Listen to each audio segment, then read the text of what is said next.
Hello and welcome to the Monroe Method Clancast. I am Jason Monroe and this is episode 60. I like it when I get to like 50, 60, 70. It's like a bit of a milestone. It feels like a mini milestone at least. Today we are going to talk about why you shouldn't talk shit about yourself. This is a little thing that I have. I don't want to call it an annoyance because it doesn't annoy me. It makes me sad because I know how much of an impact it has. I get people following me all day, every day, right? As you would expect, I post social media content every single day. People comment on it, like it, share it. Other people then see it and go, oh, I think I would like to follow this guy. He's talking about stuff that might help me. And so they follow me, right? And because of the industry that I work in, this space that I live in on social media, which is pretty much the kind of dark side of dieting, the horrible yo-yo diet world, I get people from all walks of life following me. Something that draws my attention is Instagram usernames. So, for example, I did this once where I made up I mocked up an Instagram bio a couple of years ago now, and I actually ended up mocking up a real person. So I won't say the name, but I said at. The word fat was in it, right? But it was this kind of derogatory name. Because it was just like a play on words. I was just trying to I was trying to exaggerate the typical Instagram profile that I see. And it was like, at whatever name, and then in the bio, all this stuff like gin lover, wino, chocoholic, junk food lover, takeaway eater, like all this. I didn't put all of that in, but it was like words to that effect. Now, I see that all the time, every single day. At least one person will follow me, and I'll click on the bio because the names drew my attention, and I see what I expect to see, and it's basically someone just talking shit about themselves. Now, the reason this really gets to me is because I can tell just from looking at that person's bio that they have next to no chance of achieving whatever it is they're trying to achieve. So when people follow me, it's because they want to lose weight, right? At the very least, that's what they want to do. But people have varying reasons. They want to improve their relationship with food. They want to stop yo-yo dieting, like whatever it is they've seen on my profile that's had them come and follow me. We can probably say with confidence, as a bare minimum, it's because they're conscious of their weight. Now, if someone is conscious of their weight and they want to lose weight or they want to learn how to live at a lower weight, how likely do you, listening to this right now, think it is that someone who thinks they are a chocoholic, junk food lover, regularly off plan, whatever, or wino, gin lover, whatever, how likely is it that a person who thinks that those are the sort, like, you think about it, right? What is your Instagram bio? What, like your Facebook profile? What is your Instagram bio and your Facebook profile? It is your online presence. It is how you want to present yourself to the world. You have an at username, you have a profile picture, and then you have whatever it is, 200 and whatever characters to decide how you would like to summarize yourself. And when I see people who it's like at fatty whatever, or at whatever derogatory name they've got for themselves, their profile picture is a picture of their gin cupboard in the house, and then it's like all those things, and at the bottom it'll be like trying to lose weight, healing my relationship with food, trying to improve myself. And it is just such a mismatch of contradictions because, like, you can see that they've given one sentence at the bottom to the thing that they want to achieve or the thing that they want to do, but they've also given 5 lines to chocolate, to alcohol, to junk food, to whatever else. So when things are balanced that heavily to what I mean, when I look at that, I just say, well, that person is balancing that very heavily towards staying the same. You know, they've of all the things in the world that they could set, this is something I'll never understand, and I never have understood it when I drank alcohol or not. It's not just something that is recent since giving up alcohol last year. But I will never understand why people post profile pictures of themselves posing with a drink in their hand. Like, I can get it. I can get the whole being on holiday and whatever and taking a picture with a cocktail in your hand. Like, I get that. I totally get taking the picture. What I don't get is why, of all the things in the world, of all the moments in your life, of everything that you've done and achieved over the years, the thing that you want, or the way that you want to present yourself to people, is with a drink in your hand, or a picture of your gin collection. Like, you know, for people that don't want to put a picture of themselves, of all the things in the world you could post a picture of, you know, you're sitting there scratching your head, God, what am I going to post? I know, let's put a picture of loads of alcohol in here. That doesn't make sense to me, but it makes sense to the person. And it's probably reflective of some aspect of their personality. Like, alcohol probably plays a big part in their life. But at the same time, they're trying to get healthier, get fitter. They're trying to improve their relationship with food. They're trying to stop yo-yo dieting and whatever other things they're trying to do. But at the same time, here's this link to something that's probably playing a huge part in keeping them stuck. Is their number one priority. Here's how I want to show myself to the world. Here's a picture of all the alcohol in my kitchen. Here's me telling you that I am a chocoholic, that I can't stop eating junk food, that I love wine, and whatever else is in there. Language is everything. Like, when I first started out as a nutritionist, I was very naive. I thought I had to learn a lot about food. I had to learn a lot about nutrients. I had to learn how much vitamin C is in an orange, like, and all that ridiculous shit. And you know what? Being a nutritionist is not about knowing all about food. It's about knowing people and learn. You know, I think I've learned. Like, obviously, I learned a lot through 2 years of study, but what I've learned most from working with people. Like, nobody can teach you how. They can give you the basics on how to coach people, but nobody can teach you about every person. Nobody can teach you about every personality type.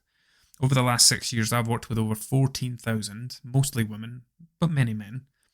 Over 14,000 men and women from all walks of life, from all backgrounds, doing all different things. And I have learned more from them than anything else. I've learned more about what makes people tick, the thoughts that they think, the things that they do, the way that they talk. And being a nutritionist, perhaps it's different in other areas of nutrition, but being a nutritionist in the space that I work in, which is mostly with kind of long-term yo-yo dieters, it's about learning about people and understanding their habits and understanding the thoughts and the mindset that they have.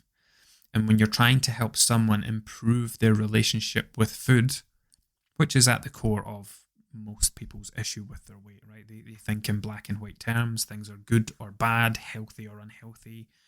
They call certain foods junk, crap, and rubbish.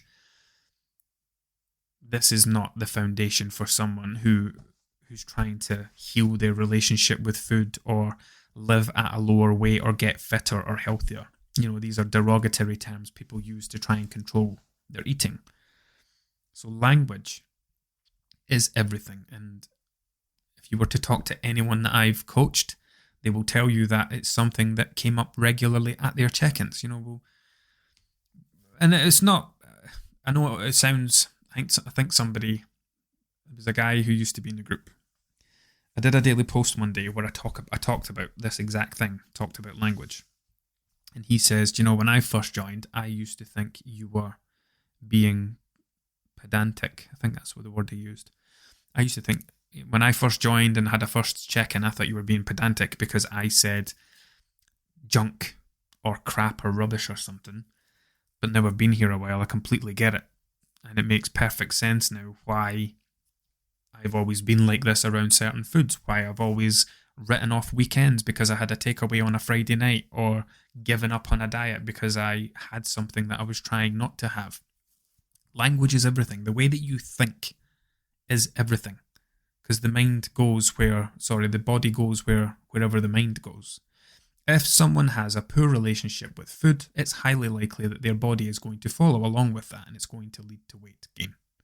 So the way that you think and the way that you talk will influence the way that you act. You cannot have a positive relationship with food when you speak about it in a negative way.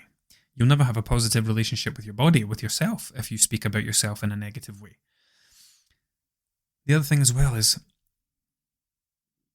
when you identify as something, you make it a part of your identity. So, for example, if you think you are a chocoholic, then you will be a chocoholic.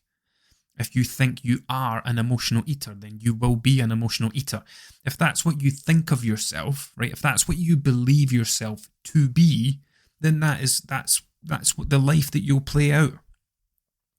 Oh, I'm upset today, I'm going to eat something because I am an emotional eater. It is I'm not going to say it's easy to change a behaviour, because it's not. It can be, but sometimes it's not. It's not, but it's certainly made harder when you make it a part of your identity. So what I mean by that is, I am an emotional eater, right? That's a statement of who you are, what you are. That's a statement of identity. I am this. Versus, I am someone who uses food to cope with my emotions. Now, what's the difference between that? One is you identifying as something. The other is you saying that you are a person who has this habit, who has this behaviour. Habits and behaviours can be changed. Your identity is a bit more difficult. I've always been an emotional eater. I've always been a binge eater. I've always been this, like that. Every time you say that, every time you think that, you just reinforce that. How much more difficult is it going to be for you to change if you're constantly reinforcing the idea that I've always been an emotional eater? I've always been like this. Versus, I am someone who uses food to cope with my emotions, to distract myself from my emotions. When you start speaking about it as a behaviour, as something that you do, you can then look for alternative things to do. It's easier to replace something with something else than it is to reinvent yourself, to change your whole personality. This is one of the reasons that, like, it's November right now, fast approaching the festive season, fast approaching New Year. Millions of people all over the world are going to try and reinvent themselves in the new year because they feel like that's what they need. They feel like they need to join the gym. You know, it's not just, okay, with a few changes to the way I do things, I could be a relatively healthy person. It's, nope, I need to fucking reinvent myself. I need to cancel, restrict, and stop doing everything that I've been doing in 2023. And I need to recreate myself as a completely brand new person for 2024. I am going to, and then in comes this big dramatic list. I am going to stop eating crap. I'm going to stop eating sugar. No more junk food. No more processed. I'm going to cook everything from scratch. I'm going to join the gym. I'm going to go to 5 classes a week and all this ridiculous shit. How long does it last? Till what? January the 13th? There's a particular date where people are most likely to have given up, and it's nothing to do with the date. It's because of the ridiculous amount of stuff that they try to change about themselves in one go, and it's completely unnecessary. But this is why people feel the need to reinvent themselves, because they've turned themselves into this monster who is all of these things that needs dramatic change, rather than, do you know what, here's a habit I have, let's work on replacing that with something a little more helpful. Awesome, job done, let's move on to the next one. Anyway, fucking, I've totally lost the train of this one now. So yeah, back to the Instagram bio. Your Instagram bio is how you present yourself to the world. And especially the people that tend to follow me, they tend to be private accounts. So the way that I look at it is, if someone creates an Instagram account and they've got a glass of wine as a profile picture, they've got all this stuff in the profile about gin, wine, chocolate, junk food, regularly off plan, but they have a private profile, then when someone is making a decision to follow you or not, they are basing it on your opinion of yourself. They're basing it on how you wanted to present yourself to the world. Now, if you are a chocoholic, junk food lover that drinks wine 4 nights a week, but you're also trying to improve yourself and get healthier and blah, blah, blah, what type of person is that bio going to attract?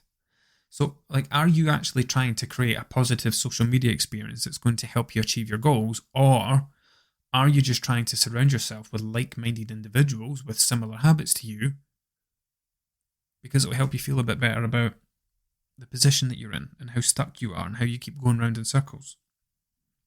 So it's entirely up to you. It's entirely up to everyone how they want to present themselves to the world. That's not what I'm talking about. The thing that gets me down is when you see that part of someone wants to change, wants to get better, and wants to improve, but they go about it the completely wrong way. Coming back to the food thing, if you believe that good and bad foods aren't a thing, and I always use this example, right? Lettuce, you would think lettuce was a healthy food. What would happen if you ate nothing but lettuce? You would die. A long, slow, and horrible death from malnutrition. So can we say that lettuce is a healthy food?